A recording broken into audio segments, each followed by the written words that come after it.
I'm Satin, and welcome to Rooted in Real. Where genuine conversation meets grounded perspective.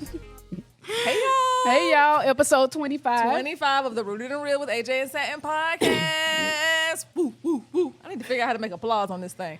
I wonder if this will do it. We'll see in a second. I pushed the button. We'll see if it did it for real. Yeah, this your episode that you'll be editing. True. Okay. Right. So episode 25, we are calling this Familial Opps. Ops. Opps in the Bible, specifically. Yeah, biblical familial ops. You know, there's so many of these folks that was just at each other's throats all the time. Haters. Hateration. Just everywhere. Okay, Mary J. Blige was talking about them. Yeah, she was talking about them. So we're going to talk about a few Yeah. different familial ops that we found interesting. Now, of course, you could always go with Cain and Abel. Very first familial ops. Yeah. And to me, I'd be like, Lord, why we do that to poor Abel? He was doing everything he had to do. The first family. The first family. And Cain had to go in there and cut him short. Yeah. So jealous. But I think it also gives you, because, you know, nothing's new. Yeah, right? nothing's new. Nothing's new. So it also, you know, if you were having some of those same thoughts, if you were having some of those same thoughts about your family, you now have a story that shows you what happens when you let that jealousy get too far. It does. Jesus says in Matthew 10 and 36, he warns, and a man's foes shall be they of his own household. That's where they start. You start with your sibling rivalry. And it makes sense because if a parent is favoring another sibling, and I've mentioned this before, that's prevalent in Asian dramas that I watch. Yes. You know, girls and boys, or the oldest boys are son, favorite. or the youngest son that seems like he has, he's The smarter. golden child Yeah, and the all that golden kind of child. stuff. Yes. So that's what I think about. And I mean, it's, of course, you know, it feels unfortunate. It feels unfair for Abel to have to die like that. Yes. For other people to be able to experience and have a story that they can look back on and say, okay, look, if I let it get too far, Right. I might end up doing something I'm gonna regret to my brother. But that's what we call it now, testimony. True. I've experienced it, I lived it, and I survived it. Well, in this case, he didn't survive. But I mean, Cain learned a valuable lesson. Cain did learn a valuable lesson. He survived because the Lord could have struck him dead right then for killing that boy, but he chose not to. He chose to let him live the rest of his days in a rough way. That's why we have a merciful God. He is merciful. He is so merciful. Because, I mean, struck down is what he could have been. Yeah, he Because other people have struck been. down. Down. Because other people in the Bible definitely were smoted. Smited. Smited. That's Smoked. it. They were smited. I'm going to go with smote. He smoked them. Right. And for those of y'all who are unfamiliar, Cain and Abel, there's a cautionary tale, as we said, but it's because God favored Abel's offering Over Cain's. over Cain's. Because Abel gave him the first of his, while Cain said, I got these scraps and let me give That's it to right. God. Right. Even though God is the reason you even have all the things that you have. Right. And that jealousy just rose up, green-eyed, Led that boy out into the field to kill him. and he committed a murder. Murder. The first murder of the Bible. Do you know how? Anyway, yes, first murder of the Bible. First murder. Yes. Another one is Jacob and Esau. Woo, child. When I tell you that if I was Esau, not only did this boy take my birthright, Yeah. you done tricked our daddy, got our mama like you more, because she done got in on it too, Yeah. to help you trick our daddy. Yeah. While I'm out here, you know, trying to gather the stuff and get the lamb or whatever he was supposed to be getting, the sheep, whatever he was supposed to be getting for her to make, to bring the food to his daddy for him to bless him. He got that working hard for it. She done already got something in the background and then gave the stew to Jacob to give to the dad. Then put hair from some animal on his arms, Yeah. because Esau is hairy. Yeah. The daddy was is it Isaac? Isaac. Yeah, he yeah. was blind at this point, so he had no idea who he was talking to. He tried to lower his voice. Yeah. Did all the stuff. Did all the And stuff. he even was like, "You show that shoe?" See, look, now Esau? that's that manipulation you was talking about. That's what they was Yes. doing. He even like, Yeah. "Are you sure that's you?" And he like, "Yeah." He's like, "Yeah, you do feel like Esau." Right, and I think it's important to note they weren't just regular siblings. They were twins. Yes. So the pain, the hurt, the anger that you must feel to be betrayed by somebody who was in there with you In the womb. at the same time. Share the womb. Share the wound. Don't mean nothing. Don't mean nothing. They always say blood ain't thicker than water. Not between Jacob and Esau. it No. wasn't. No. So It then absolutely wasn't. Esau was mad. Now eventually Esau does forgive him. Because you know what? One thing about it is Esau, he was out like hunting or whatever. Right. And technically, he told Jacob he could have the birthright because Jacob got him when he was real tired. Yeah, he got him when he was real tired. He was starving. He was thirsty. Probably on the brink. Like, the way they talk about it in the Bible, it sounded like he was on the brink of, like, passing out and such. So he's like, yes, whatever. Like, whatever you want, just give me something to eat. Right, and I think a side note, which is important to notate, is that this is something that should be relevant to Christians or followers of Christ, is that when you get weak, when you get down, when you get out, you have to watch and listen to the voice that is in your ear, whether that's a person or whether that's your own, because the things that they're coming to you with may not necessarily be for your good. It may be to steal your birthright. So you have to be important and be on guard. You heard it. Might be to steal your birthright. You need to use your discernment. Yes. And pray before you just say, yes, sure. Right. When you're weak is the time that somebody will get you. Right. And that's also the other side note of fasting. Because you are pushing your plate away, or you pushing something away, and you're in a state of weakness. And when you're in a weakness, that's when the enemy comes. That's why all of a sudden you have never craved a chocolate chip cookie. You don't even like chocolate. I don't even want that food. I don't even want it. But I don't even like chocolate. I can't have it. I want it all. I want it all. And that's what happens. You have to be careful when you're weak. What is speaking to you, and what is speaking to you, and what is it asking you to do or asking from you? Because it could be stealing your birthright. Man, so that deep. Was good. So that deep. Was good. Yes. It forced Jacob to flee for 20 years. Right. And then he had to wrestle with that angel. Yeah. I will not let go until you bless me. Yes. That's why when we talk about the hip and the thorn in your flesh and all of those things, it's like, man. Because if you don't know, the angel basically he dislocated Jacob's hip because this man was fighting with him all night long. Right. After he done ran off from taking Esau's blessing. Right. And that's also another side of the rivalry, is that once you come into a knowledge and understanding that you have done wrong and God is giving you mercy, and you have did what you need to do to ask for forgiveness, there are still things that are God has already had in line for you. And it is okay to have been forgiven after you've asked for forgiveness and done the work that you need to do, to go to that source, your mother, your father, and God, and say, God, these things were already laid out for me. I messed up. I corrected my mistakes. You have forgiven me. Please give me these things, or please bless me. It is okay. Sometimes you do have to wrestle. So sometimes when people say, I know God has promised me this, I was prophesied this 10 years ago. And then you go through 10 years of not doing what you're supposed to do, or failing, or being in rebellion, or whatever the case may be. And then you say, but God told me I could have these things. And then you think, but why isn't he giving it to me? Go wrestle with that joker. Go before him, do the fast and do the prayer, humble yourself and say, God, don't forget to repent. I will not let go until you bless me. Yes. Another one was, of course, we talked about this in another episode, Joseph and his brothers. Now, and I still stand by my earlier statement that I might have thrown that man in the pit too. Because, y'all, if you watch that episode, I don't even remember which one it was, but if you watch that episode, so you clearly is favored, like it's 12 of us. But all of us know that you like this one more. And I'm supposed to just be cool with that? I'm supposed to just say that's fine? After years of that ain't just like, he didn't just all of a sudden become the favorite. He's been the favorite probably since he was born. Or at least since he was in a toddler state. Like, he's been the favorite for a long time. Right. Years and years and years of hearing how you're better than me, you're better than me, you're better than all of us. It ain't like we girls. We all boys. Yeah. All sons that could do so much for this man and give him, the nation that he's looking for, and have all the children and do all the things. But you like him more? Overt favoritism. He can go. Overt favoritism. Sell him. The coat of many colors. So famous. Sell him and his coat. And also what happened is, it wasn't just he was overtly favored. It was because of the dreams and visions that he had. And he was proud. And I'm not talking about proud like, oh, I'm glad I did it. I'm talking about boasting proud. Oh, I did. This is the dream I had. It says, his dreams of grandeur fueled the intense jealousy. Sell him. So it wasn't just he was favorite. He was the favorite. It was because also he reveled in that favoritism. Yeah. And he used it to his benefit at the expense of others. As he should. I still do feel sorry for him, but only in the sense of, because he was the youngest, and he was the youngest and didn't know better. The next youngest. The next youngest, The next youngest. So he wasn't even the last one. Right, he just didn't know better. And he found out when he got put in that pit. Yeah. I'm just saying. But they eventually reconciled. And eventually, because they needed him. Right, they did need him, but I said that's also important to note that reconciliation is possible. It is always possible. And, again, another side note, I'm probably done 15 side notes already in this episode. I haven't, that's exaggerated. But That's something that I noticed. Like I was telling her before we started the episode that me and my dad hung out yesterday. And we hang out, we hadn't done it in a while, but we used to hang out once a week. And I gained some weight. And I was like, we can't be going out eating.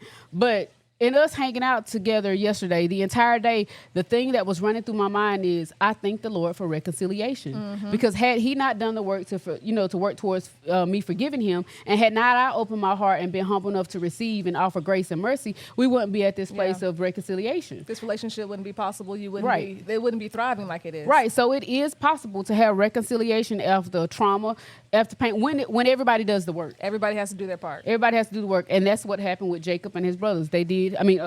Joseph and his brothers, they did have a point of reconciliation, even if the start of that reconciliation was because they needed him. Because of the famine. Right. But what he also learned is humility.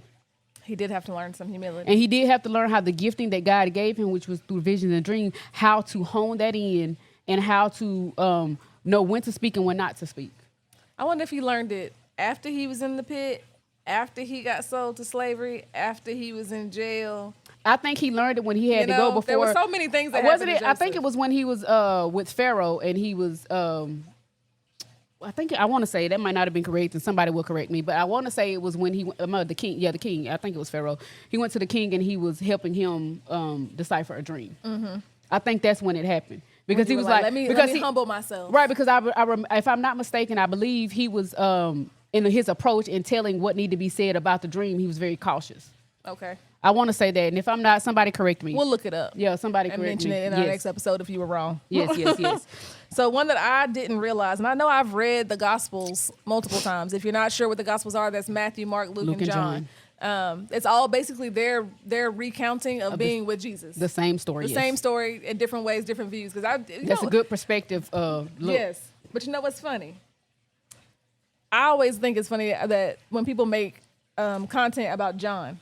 Yeah. Because John added some stuff that ain't nobody else adding in. Yeah. That John he was more loved, or that he was that he made it to the tomb the first. Yeah. Nobody else mentions that he made it first. John might have been a little prideful. He might have been, but he said, "Hey, if I get to write a book, I'm gonna put my part in it." Man, he is the main character. If you write your own story, be the main character. Be the main character. That's what you learn from John. Yeah. But so what I didn't realize that Jesus and his earthly family, they technically had them a little familial op. Yeah, they did. So they did. In John, I was reading it. So I read John 7:1-8.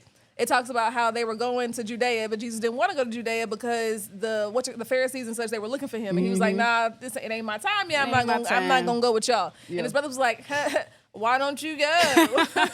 Why don't you go show everybody what you've been doing? Can you imagine Jesus being your enemy? Like, you out here taunting Jesus? Well, see, let me tell you something. He ain't Jesus in my household. He my brother. That's my brother. That's just like any other time. That's the president. That's just my brother. I don't care about the president. I don't care about you ruling America. That's just my little brother. That's just my little brother. And that's how they felt. Why don't you... All sarcastic. And it says in that, at the end of that, is because they did not believe him. Right. They didn't believe in him or about all the things that he was going to do. I mean, well, it says your first, as we said at the beginning, it'll be your family. In your household. It'll be in your household. Come on, man. I mean, at that point, things have been prophesied. Yeah. His mama know. Yeah. Because she was, even the start of Jesus, the conception of Jesus, tells you that he is something special. He is something special. Even if you don't believe that he's the Messiah, you know that he's something special. That's right. And you still like, why don't you go show everybody what you can do? Sir, you lucky Jesus ain't strike you down right there. You lucky. You are blessed. But Jesus did not say, Droop. That's right. But in his wisdom, he was like, they are seeing me as their brother. Yeah. He didn't smite them in their ignorance. In their ignorance. And he was the oldest too. He the first. I'm the oldest, and y'all talking to me like that? You talking to me all crazy? Yeah. I don't have oldest sibling energy because I am not one, but still. I feel like that's not how you do that. I'm not the oldest, but I did mention in episode 20 about my brother being the favorite. My older brother being the favorite. Yeah. And I love him. He's my favorite. He's my favorite. You know what I mean? Yeah. Out of all my siblings. Dang. Yeah. I don't have a favorite, just so y'all know. Yeah. Hi. Love y'all both. Don't be getting me in trouble. No, I have a favorite. Rico is my favorite. He knows he's my favorite too. It's fine. He know, and he probably dangerous with that. No, I know I'm sad and favorite. He has said I think he said on multiple occasions to people, I ain't gonna cross that because I don't want her to stop talking to me. I don't want to leave me alone. Man. I don't want to get cut off. Because he know I'll do it. Quick. He's my favorite and I still cut you off. Now, but Don't act wrong. But I will say what constitutes in him being the favorite is that if he does something that hurts me or offends me or whatever, and I do cut him off, I will come back and apologize to make it correct because I love him that much. His favor is that ever present in my life that I'll come back and do it. Now, have I done it to my other siblings? No. So as we discussed about Jesus and his siblings. Think it's something on the ceiling. No. That was so matter of fact. Yeah, But it has matter of fact. I haven't, and I don't believe I ever will. I get it. Yeah, I mean, unless the Lord says it. But I just felt like whatever separation is present with me and my other siblings is necessary. Yeah, I didn't cut them off just because I was upset at something that happened in a moment. Right. It was over time. It was intentional. Yeah. It was intentional. It was well thought out. It was prayed over. And therefore, that's why I know, and I believe, like I'll say this with my older brother, the things that he say or do that may offend me or cause harm, or may I think is causing harm to me, is not to cause harm to me. Yeah, it is because he's older and he has wisdom and he does love me and his intentions are pure. Yeah. When he is disciplining me or correcting me or talking to me or expressing something to me, and I haven't felt that pure intention with any of my other siblings in those same situations. I get it. So go ahead. So it's easier for me to humble myself and apologize. And he also, in those times when I do humble myself and apologize, he doesn't come back and be like, I told you so, da, da, da. Yeah. He accepts it for what it Embraces is. He has already analyzed maybe where he didn't do something the right way or say something the right way. He could have said it differently. Maybe put a little more honey on it or something. Right. And, and you have to meet people where they are sometimes Right. when you're giving them correction. Right, and he's done that. And so I think that's why our relationship has stood the test of time. And on the subject of cutting people off, I know that's not technically what we're talking about, but even when you're talking about your family, people will tell you that, like, you can't do that because you a Christian, right? But what I do believe, and I think I've said this before, but like reconciliation does not always mean that y'all are now buddy again, that you're back in each other's lives. It just means that now I've forgiven you for what you've done, but maybe your presence in my life is not what I need. Right. Maybe your presence is detrimental to me and my journey with the Lord. That's right, because our relationship have been reconciled. Oh, we have been reconciled, but we are not necessarily connected. We're not connected. That's a good word for that. Like I have forgiven you. Yes. I wish you nothing but the best in this life. If something were to change where you become different, maybe we could talk about it. Maybe we could think about it. But right now, if you continue to be the way that you are, I've decided that I can love you from a distance. Right. But if things were to change, I'm always open to maybe not have, letting you back in a little bit. If you were to actually have real fundamental change. Yes, and that's all. It also speaks to you can be in the same situation with, like, you can be in the same place with them, have a reconciled relationship, and have little to no interaction, and it doesn't mean there's any animosity attached to it. Right. Yeah. No animosity, no anger, no hurt feelings. Right. I get you. Yeah. Mm-hmm. Right. 100%. Okay. Another one is Miriam, Aaron. Or is it Aaron? Aaron. I call him Aaron. Aaron. Aaron. And Moses. Oh, excuse me, Moses. It was the sibling leadership tension. Yes. That was but involved also, with them. didn't Moses marry like a Cushite? He did. Like he married somebody. Yeah. So Aaron rebelled against their brother Moses out of jealousy over his leadership and his marriage to a Cushite woman. Look at me. An act that resulted in Miriam being temporarily struck with leprosy. So me and you got a problem because you married this person that you weren't supposed to marry, and it brought hell and damnation and fire on our I got household. leprosy because you did something wrong. Because you did something wrong. Beat your head. You listen. I don't want to be that connected. Yeah. And that's what I told you. I was like, you need to chill out because you're too connected. We too connected. They ain't got nothing to do with me. Feel what I can feel. If I do something happens, you getting leprosy. Y'all saw that face change. She was instantly disconnect.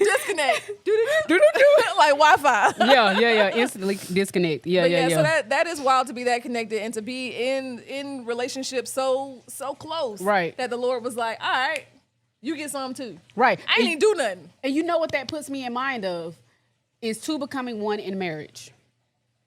I'll give you an example. Okay, I have a friend, and she was married to a guy that had been married forever. And she did all the things she needed to do to make sure she upkept the household and the kids and all of the stuff. And he was supposed to handle something with the home, like the mortgage or something. He did not handle the things with the mortgage.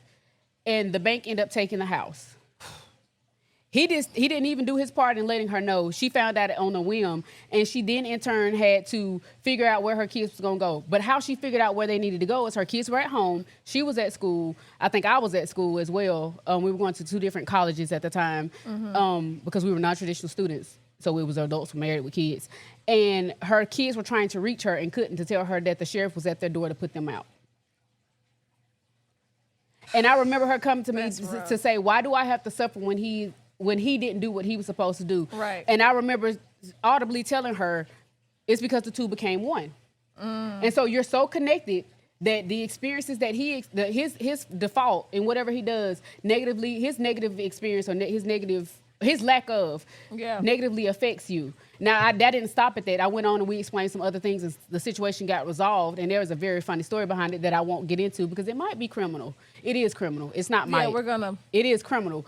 But there was some things that I did on behind the scenes to help her get through I that. remember this story. Yeah. It was. It's criminal. Crook activities. But that is a good example of the 2 becoming one. We were 2, we became one, and now the things that you experienced, I experienced. Yeah. The pain that you feel, I also feel. And that's also how they talk about twin telepathy. Oh, yeah. Yeah. Like one gets hurt, they ain't even in the same state. Right. And the other one also feels that pain. Right, and so that's how it relates to sibling rivalry, is that we're so connected. Too connected if I'm out here getting leprosy because you ain't married the right person. That's right, man. I'm telling you, I'm on it. Too connected. I don't want, And I'm on that head. And I was in that situation. So moving on. Yeah. The other one was Absalom and Amnon. Did I pronounce Is that right? the one, Absalom and Amnon, his brother that he killed? We talking about that one? It was his half brother. Yeah, Absalom had his half brother murdered. He did some things. Yeah, he had him. Yeah, because it was in revenge for his sister. Yep. He did Tamar. He did some things to Tamar. Yeah. That you're supposed to do with your husband and your wife. That's right. And not with your sister. Right. Because that was his half sister. That was as his well. half sister. I think Tamar might have been Absalom's full sister, maybe. Yeah. But Amnon. Yeah. Either way, they was all siblings. Right. Whether half or full, they were siblings. Yeah. So he had this man off at a party. Told them folks, get him. Like, this is how we do it. You got to die. Because you messed with my sister. Right. I think in this situation, he deserved it. Listen, baby, I deserve. Listen, we cannot condone such behavior. What he should have done was take that to the Lord and let the Lord deal with his brother about what he did to his sister. That is the proper way, but I'm telling you right now. Something would have to happen. If you abuse my sibling, let's take it a step further. If you abuse my child, say you the step parent or you the biological parent, father or mother, and you actually, we gonna say now, I don't know if you get blocked or something. Can't be saying all them extra words. Yeah, abuse my child. You're going to meet your maker. And in my mugshot, I'm happily smiling. You deserved it. Like a crazy person. Yeah, you can follow the Lord way. You pray for me in my incarceration. The next one, you pray for me in my incarceration. Wait. So then you got Absalom and his brother, but then you got Absalom and David. That's right. Absalom here trying to take over and take David out. He want to be in charge. He want to be in charge. Absalom was, and you know what? We were talking about that before. That if this man was willing to take out his sibling, yes, you know he willing to take out. You know he gonna take out anybody else. He can do it. He'll take out anybody else because to get what he wants. In order to get the throne, you got to take out the king. That's what Rio said. I was like, you said that too easy. Like, who you taking out? Who you plotting on? That's also. I want to say that it's the Rio and what? In Good Girls. Oh, Rio. Get in the car, Elizabeth. Yes. That's a modern take on that. But yes. So you got them too. So not only did this man have issues with, he had issues with multiple family members. Yeah. And I want to say he was the problem. In the first, he was right. But you know what that also did? What that also made me realize is that by him murdering or getting his brother, half brother, whatever, murdered, it fueled. He opened up the door for like the a enemy. bloodlust. Right. Well, yeah. He opened up the door for the enemy to come in and already have a place. So that pride. Yeah, but you got rid of him and everything was cool and you still here. Right. Why don't you go further than that? Right. That pride and that arrogance, the enemy starts speaking to that. He boasts it up and it caused a small seed. What she just told you was don't open the door for the enemy. That's and right. if you happen to do so, you need to close that thing right on up. Right on up. Because we all gonna make mistakes. Yeah. Close that. Close it on up. Nail it down. Right. Nail that door on down. Now. That's Don't right. Let it First in. of all, he opened the door with something that I think should have probably been the last thing was murder. But right, he started off. Off strong. The big one. He started off right. But the enemy was already speaking. I don't want to say the enemy, because whatever it might have been. He took judgment into his own hands. He did. Yeah, he took He judgment. did not go to God with that. He was at all. a vigilante. Yeah. For sure. For Justified in my sense, but it probably it was unjustified. Yeah. So what else you got? okay, so now this is the name that you're gonna have to say. Adonijah. Adonijah. Look at you. You got it. I was like, I can't say it the way I think I'm supposed to say it. We Googled it. So Google told us it was Adonijah. Adonijah and We Solomon. want to say Adonijah. Yeah.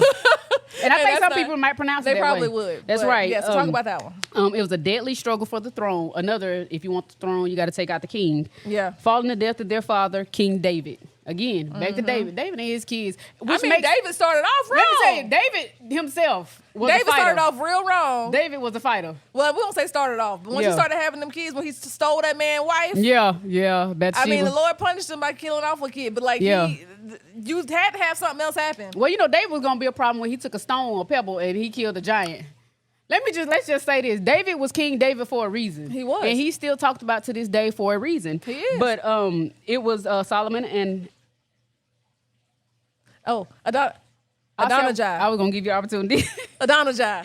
Yes. So I still like Adonijah better. Yes. They were struggling for the throne for King David and Adonijah. Adonijah attempted to take the crown, but Solomon successfully secured the throne and later had Adonijah. executed. Got it. Sibling rivalries. Yes, Solomon and him. And Solomon was a great leader. He was a great leader. Absolutely a great leader. And I mentioned he did act up at the end, but he did act up in the end, but he was definitely took all them saying doggone wives. he did. Child. That's why. Anyway, Well, we that's talked about going in the book, Song of Solomon, and finding out some, being in tune with yourself. But nevertheless, there were so many in the Bible, and I mean, it's such an interesting read. Like when people talk about they can't get into the Bible, I don't see how. There's so many stories, and so the last one that I looked up, and I sent her a picture of it because I was like, I don't even know these people, but it was apparently Queen Jezebel's daughter. Yeah. Jezebel was exceptionally wicked, but so was this daughter. Right. So she then had this baby with a king, because two kings, Jehoshaphat and Ahab, were cool, so they had their kids get married. Right. So then she had a kid with the prince, whatever we calling him at the time. Right. And then he was the king, but then he got murdered, right? So somebody came and took him out. So instead of her being like, well, my next kid should get it, she said, I should have it. So then, because I think that might have been the only kid she had, but he had children before he passed away. So she had all of her grandchildren killed so that she could rule. When you talk about Days of Our Lives, her own grandkids. The soap opera is operating. That is soap crazy. Yes. Like, I ain't even heard of her for real, but I was like, that is wild. So when we talk about stories, talk about siblings, talk about familial ops, having your own grandkids taken out is a new one for me. It's a new level. It's a new level. That's a new level. She on a new level. God, when I at the beginning of this episode, and I mentioned when God said your foes will come from your household, He meant that thing. He meant that thing. He meant it. They sure do. He do. And so you just have to be careful to operate in love and with an understanding to already be aware of every situation.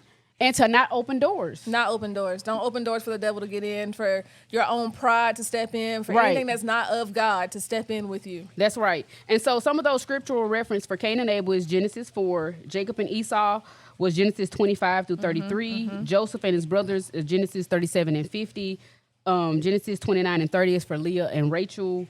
And for we didn't talk about them. But go look them up. That was a problem too. Oh, yeah. Leah and Rachel, they were sisters caught in a marital rivalry. Right. Because Jacob wanted Rachel, And then he said, oh, you got to work 7 years for her. So then he did that because he was like, that girl beautiful and I want her. So he worked for her. Then they tricked him, had him consummate his marriage to Rachel, but it ended up being Leah. So now, of course, in that day, you consummate the marriage, you got to keep the girl. He said, well, you got to work another 7 years to get Rachel. And did. So then he worked 14 years. 14 years. I don't know if this is backwards for y'all. 14 years to get that girl. And he got that girl. That's right. He got that girl. So then I read how Leah got children. Like the Lord gave Leah children because she was the less favored wife. Because he didn't want her to begin with. That's right. Ain't want her to begin with. And Rachel didn't really have any. She had her servant have kids for him. Right. And because it's almost like, well, God was like, it wasn't Leah's fault. She was just following the order of the day. Right. The order of the time. Right. Had to do what her father told her to do. Because Rachel was the youngest. Yes. So for the youngest to get married before the oldest was too much. Right, and that's a running theme in Asian shows. I'm always going to say that. Anyway, but yes, that's a running theme. Yes. Yeah, you sleep with them, you got to marry, you marrying them. That's it. That's it. That's yours. Whether you want to or not. But yes, Leah and Rachel was Genesis 29 and 30. Miriam, Aaron, and Moses was Numbers 12. Absalom and Amnon was 2 Samuel 13. And Solomon and Adonijah was 1 Kings 1 and 2. Side note, I love Kings. If you want to read the Bible, start the Bible and find out stories, even though there's a lot of names in there. It's a lot of names. Read Kings, listen to Kings. It's just so involved.